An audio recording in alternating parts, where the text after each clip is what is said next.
All right, so today I want to talk about why I don't think me becoming a stay-at-home dad is admitting failure.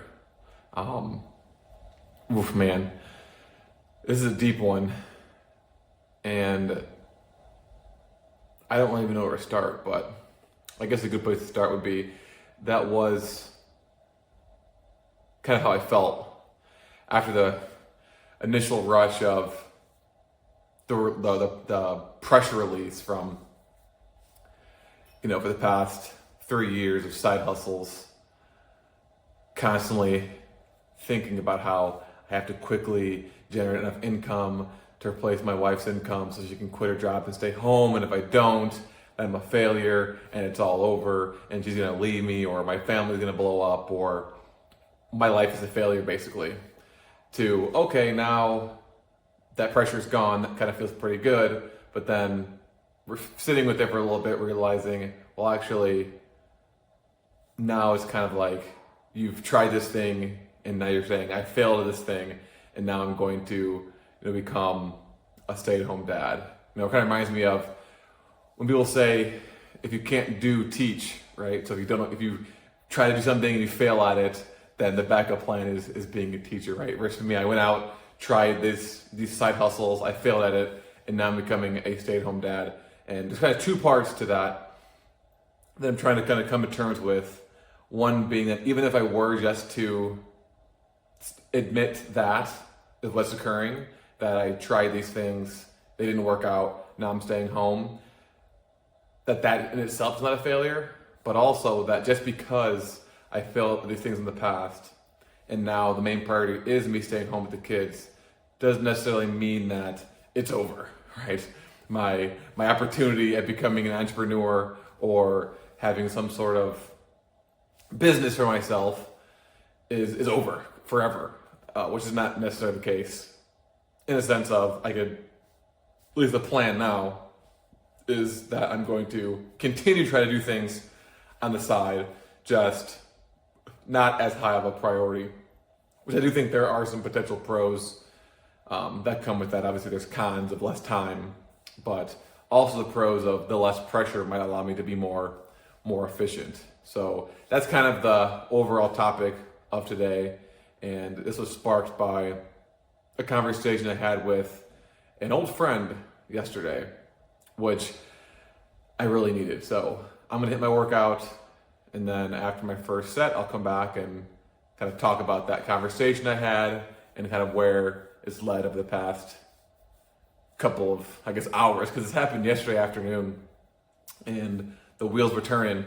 And then this morning, my newborn got up at like 3:45. And so instead of, lazily going back to sleep, I opened up ChatGPT and kind of started having a back and forth conversation about some potential ideas. But I don't want to talk about that in particular today, because then this video will be super long and I still want to go back and forth with it a little bit more.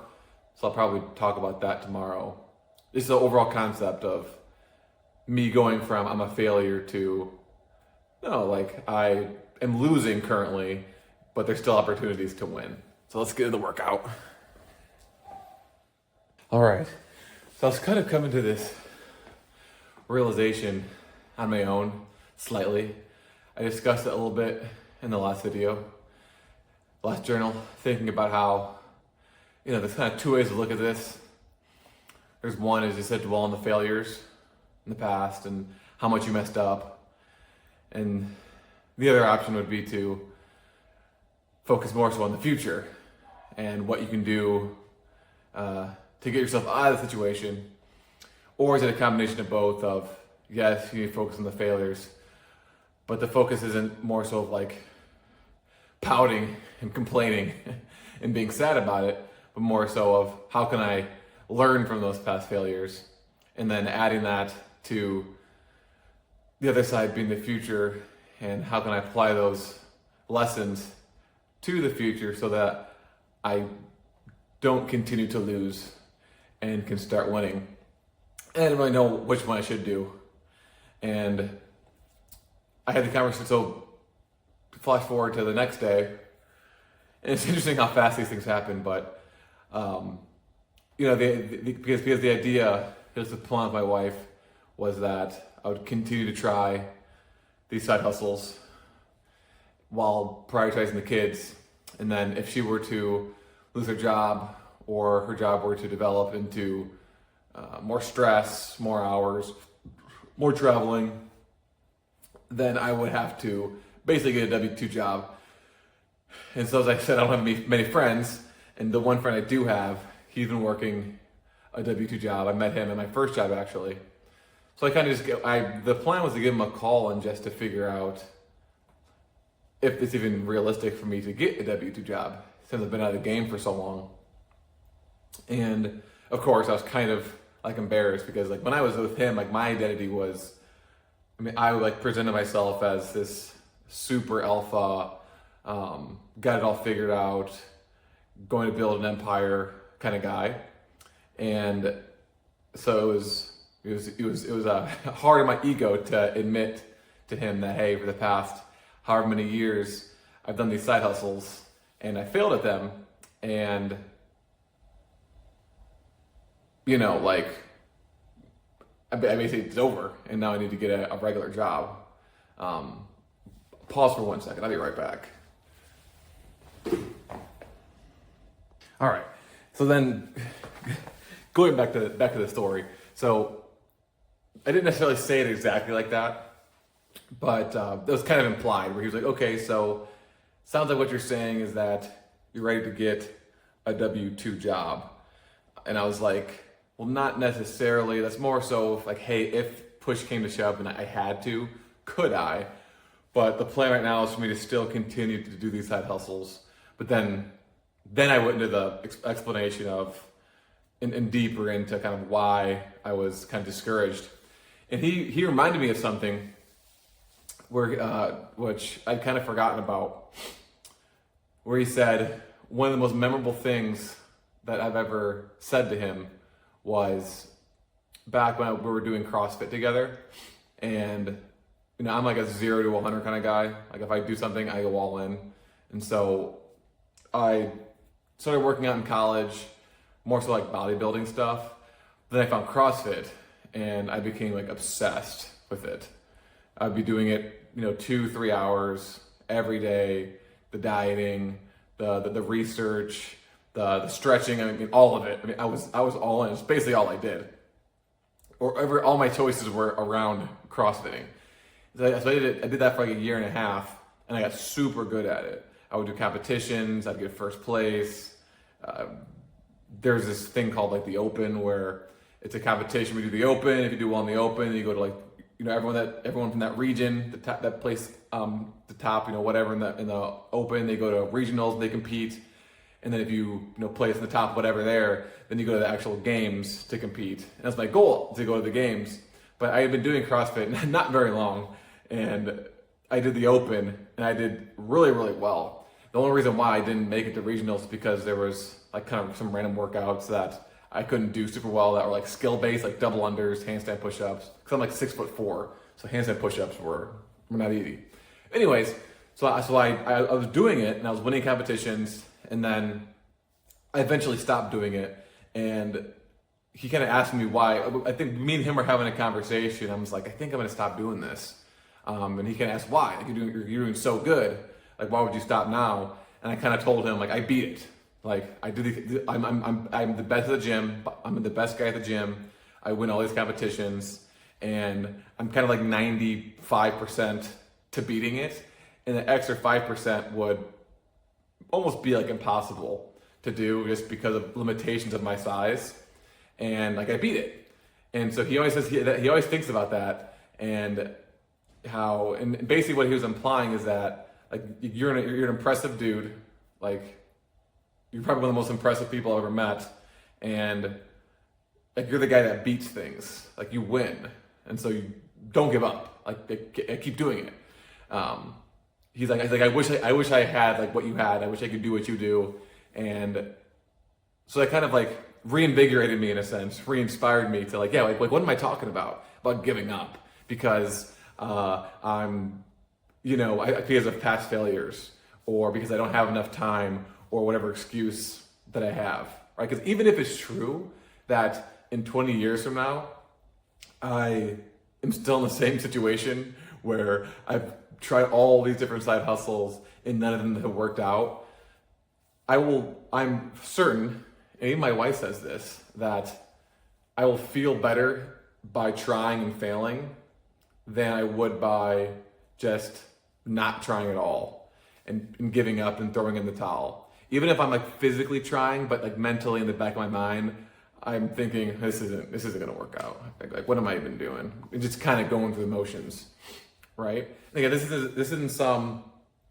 I'm not trying to like give myself some generic pep talk, because there is a devil's advocate of, as I said in the past, like deluding myself into thinking that I'm the hero in my own story, or I'm meant for greatness, that I'm somehow special and better than everyone else, and I deserve to be successful, or whatever the story is. Like I get that that's something that I've fallen into in the past that's led me to where I am today.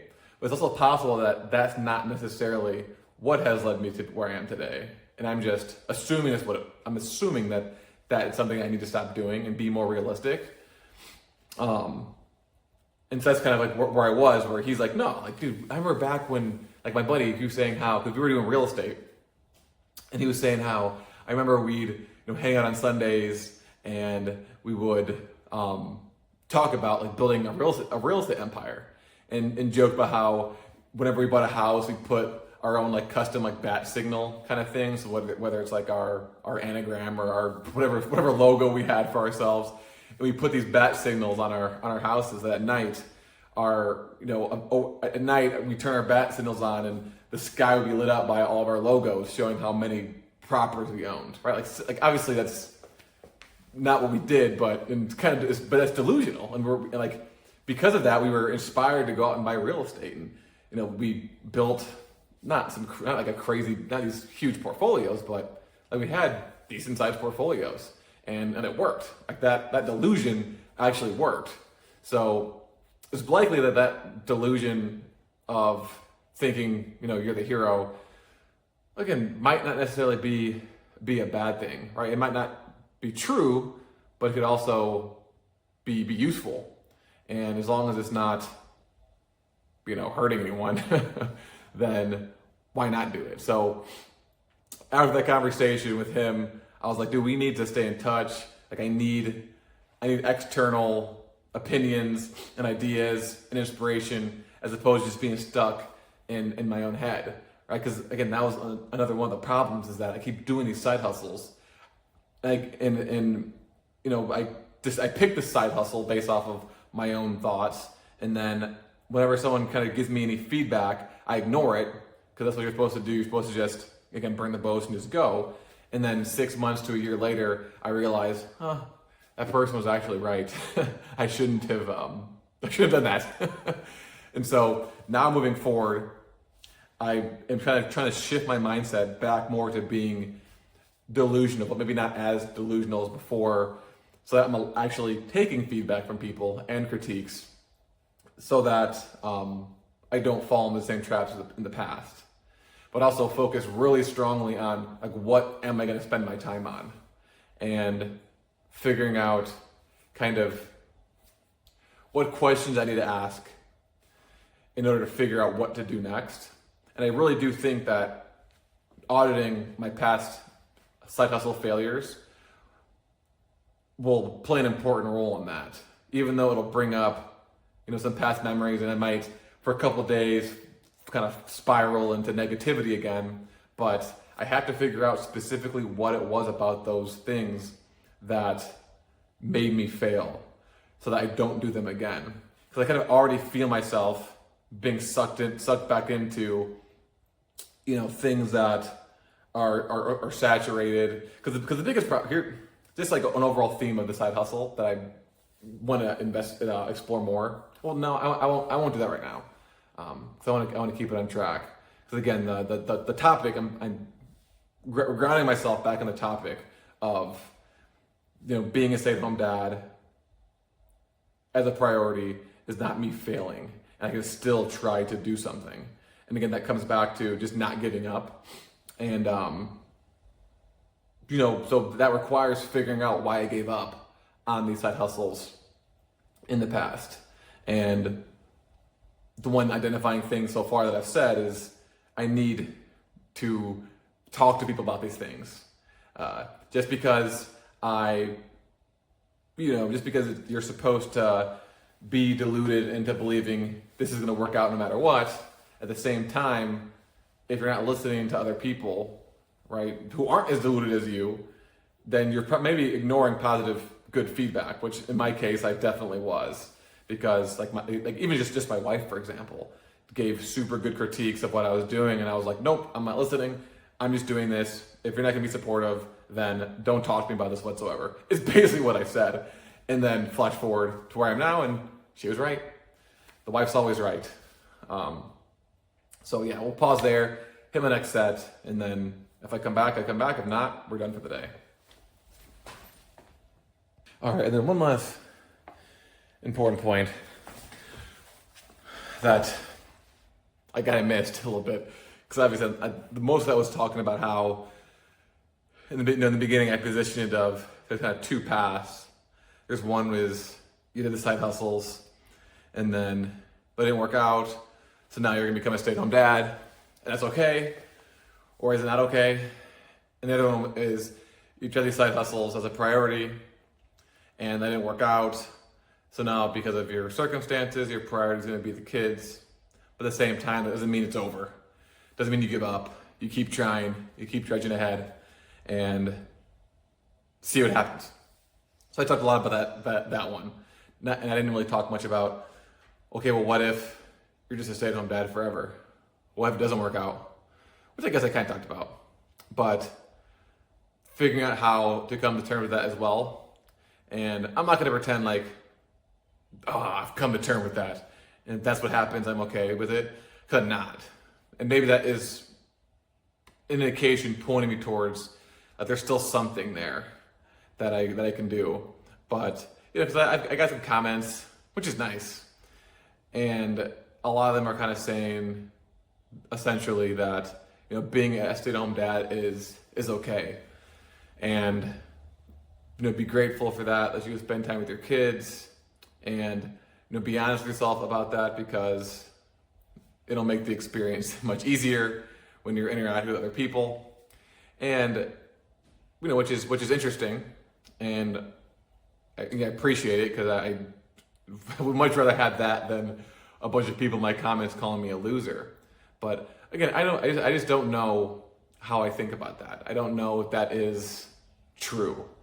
Because again, and as I kind of said this already, but I can't get over this idea of, if I were to take that path, then that is admitting failure, right?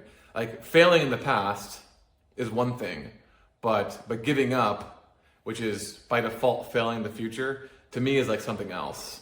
And because basically what it would be me saying, I'm just going to focus fully on the kids, and then because of how exhausting that is, then in my spare time, instead of focusing on a side hustle, I'll just entertain myself by watching movies, watching TVs, maybe find some hobby that's not a side hustle, or not something that I can monetize, which is kind of like this, right? It's kind of like what this is. This is more of a hobby. Or I focus on working out, or whatever it is, instead of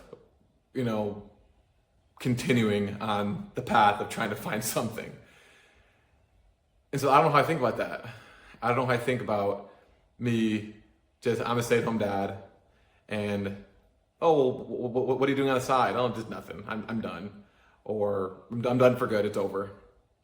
And again, maybe it's just, it's kind of like, I can still try to do something. I can still fail. And that's better than just giving up and not trying anything at all, right? The outcome is the same, which is me not having anything, me not having a side hustle, me just constantly being a stay-at-home dad, and wasting all that time. But like, what would I have been doing anyways, right? Instead of turning on Netflix or watching YouTube, at least I'm trying to do something, and that has to be better than not trying. And My wife always says that like one of the things she thinks I'll regret the most when I'm older is if I didn't like reach my full potential. And not to like, pat my own back, but like I am super smart. But I'm like an ideas guy. I have these big ideas, these grand ideas, and my execution is just very poor. And it's not like it's lazy. I mean, back in the day it was lazy, but it's not like I don't execute.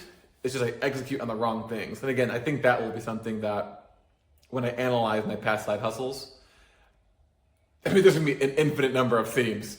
So I'm gonna have to work with AI and figure out how to rank these things.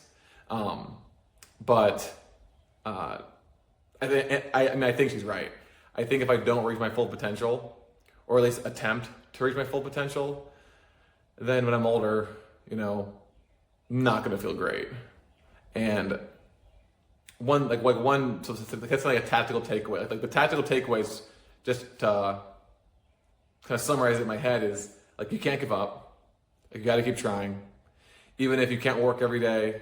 Even if it's only a couple hours, it's better than nothing.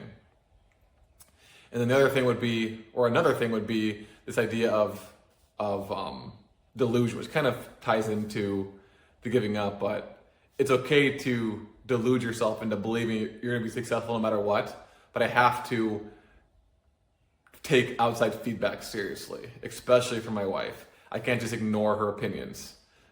So not giving up and being delusional, but in a smart way. And then, I think those are kind of the two takeaways. Not giving up, being deluded in a smart way. And